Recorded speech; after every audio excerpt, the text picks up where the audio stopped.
Salut à toutes et à tous, de retour sur le tutoriel du Jupiter, ce vaisseau tiré de la série Perdu dans l'espace. Je parle bien sûr de la réadaptation de Netflix.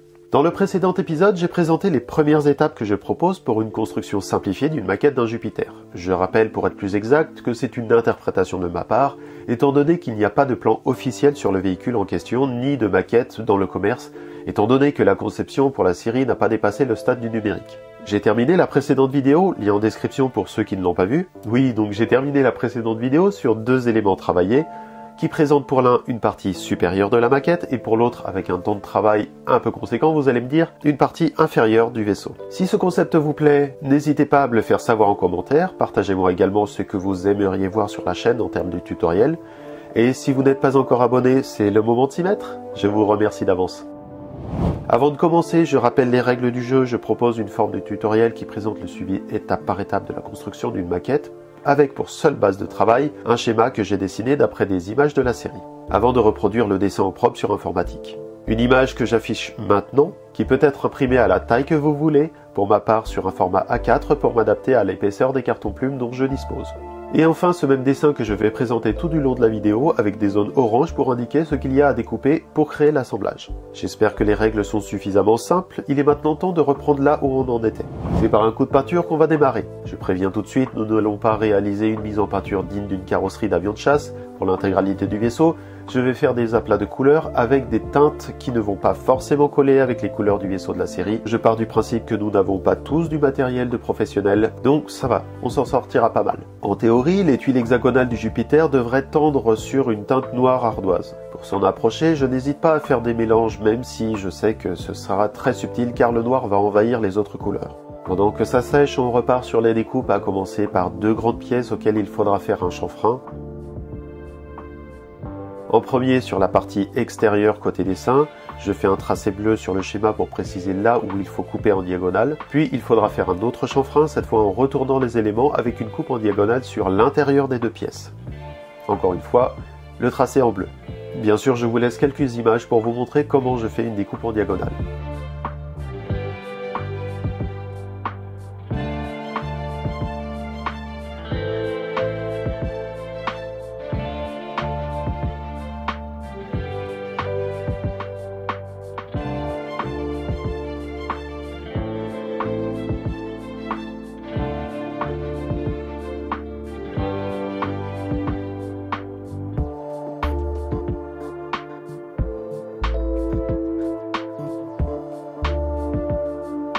On se retrouve maintenant avec deux éléments qu'il va falloir couper en morceaux. Pour cela, il faut suivre le dessin.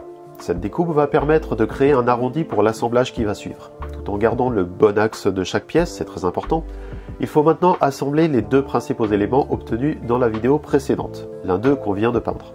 Dans ce sens, ça va nous permettre d'avancer sur la partie inférieure du vaisseau, et ensuite le réassemblage des deux éléments qu'on a morcelés précédemment. Comme vous pouvez le constater, le fait de le présenter comme un puzzle nous permet de jouer sur les courbes de la maquette. Chose qui aurait été un peu plus difficile à réaliser en laissant les pièces telles qu'elles étaient avant. Évidemment, cette façon de faire crée de légers écartements qui seront plus tard estompés avec l'ajout de la peinture. La suite n'est qu'un assemblage classique.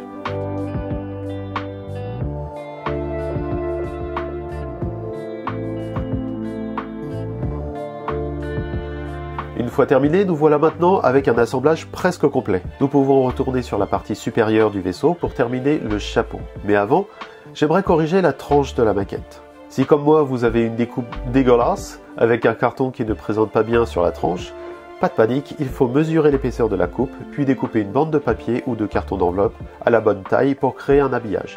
Il n'y a pas besoin d'être précis sur la longueur. Pour ma part, j'ai placé une grande ligne collée avec du scotch double face avant de couper ce qui dépassait. Et pour l'occasion, cette correction me permet d'apporter un peu de détail. Encore une fois, on ne cherche pas la perfection, le pari est gagné si l'interprétation nous fait penser à l'objet de la série. Passons maintenant à la partie supérieure du Jupiter, plus exactement la zone où se trouvent les salles de vie du vaisseau. On ne va pas fabriquer l'intérieur, mais on va donner l'impression qu'il y a un espace à l'intérieur, dans un certain point de vue. Il y a 3 pièces à assembler en faisant attention de garder l'axe central pour chacune. Ici, j'ai mis une aiguille pour garder la position centrale pendant le collage. C'est avec des cure-dents que je propose une sorte de squelette sur lequel on va poser les éléments qui vont suivre. La position des cure-dents respecte le dessin, donc il ne devrait pas y en avoir plus de 16. Il va y avoir 2 habillages sur ces cure-dents, à commencer par un premier avec une feuille de plastique transparente. Pour ça, j'ai pris un couvercle de plat à emporter. Oui, on fait du recyclage. L'emballage est assez grand pour être taillé à la bonne forme. Évidemment, vous pouvez utiliser toute forme de feuille que vous voulez tant que ça simule les vitres du vaisseau. Étant donné qu'on va le présenter en forme de cône très ouvert, il faut faire attention d'avoir une feuille assez rigide, mais pas trop. C'est pour ça qu'un emballage de supermarché fonctionne très bien.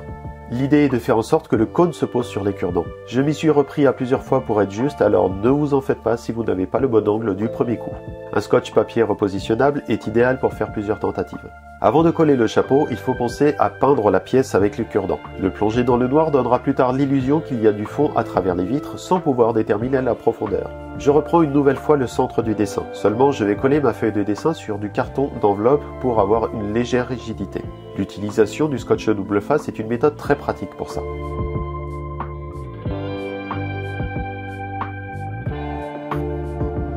Avant de créer un nouveau puzzle, je numérote chaque case qui crée le chapeau du vaisseau. Je découpe en premier la série de cercles avant de tout morceler comme il est présenté à l'écran. N'hésitez pas à faire toute forme de marquage qui vous aiderait à vous repérer dans tout cet assemblage. Je ne sais pas si on le voit bien à l'écran, j'ai dessiné pour ma part des flèches et des lignes pour me repérer. Il suffit ensuite de reporter ce chapeau en suivant la forme de base du dessin.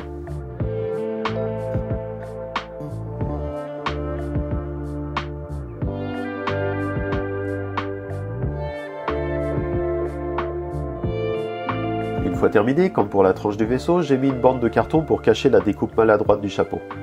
Nous allons terminer cette seconde étape avec la création du bec qui doit comprendre le poste de pilotage. C'est un assemblage qui paraît simple, mais qui sera peut-être aussi compliqué à reproduire. Il se présente en premier par la coupe de 4 morceaux identiques. Seulement 2 d'entre eux vont être morcelés. Et c'est là que ça se complique. Celui de droite a un chanfrein classique, mais celui de gauche présente un découpage un peu plus complexe. Je vous laisse un dessin explicatif pour ça.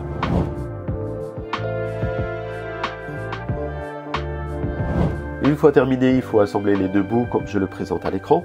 Ça va nous donner la partie inférieure et supérieure de la tête du vaisseau. Il faut créer les côtés et là, c'est l'épaisseur de votre maquette qui va donner vos mesures. L'important est d'obtenir des éléments en forme de trapèze, avec la même longueur pour la tête. On fait tout ça dans le but de créer une sorte de boîte ouverte dans la longueur. La face avant du poste de pilotage sera donc déterminée par la forme de cette boîte. Comme je vous montre, je prends la longueur et la largeur du bec pour en faire 2 éléments. L'un en plastique transparent, obtenu avec les restes de l'emballage de supermarché, et l'autre en feuille de carton, les restes de mon enveloppe cartonnée.